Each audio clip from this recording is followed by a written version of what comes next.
ओम साईं राम।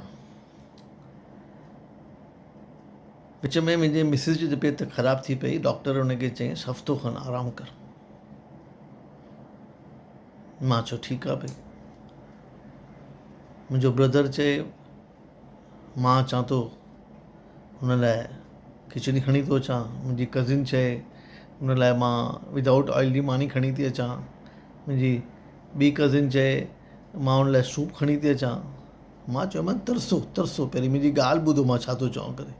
हीअ जेके तव्हां शयूं चओ वेठा न, तव्हां त खणी ईंदा, इहे मूंखे बि उहो ई खाइणियूं पवंदियूं।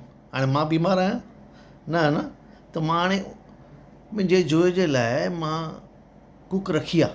हा, उहे सभु इहो शयूं हिनखे ठाहे थी ॾे। तव्हां इहो सोचो कि जेको हुनजो ख़्यालु करे वेठो, माना मां, उहो छा खाईंदो, उनखे छा वणंदो आहे त मां खणी वञा। जे हू बीमार न पए, हू त हुनजो ख़्यालु करे वेठो न। थोरो सम्झण जी ख़्यालु कयो करे। हाणे पंहिंजी सोच बदिलियो।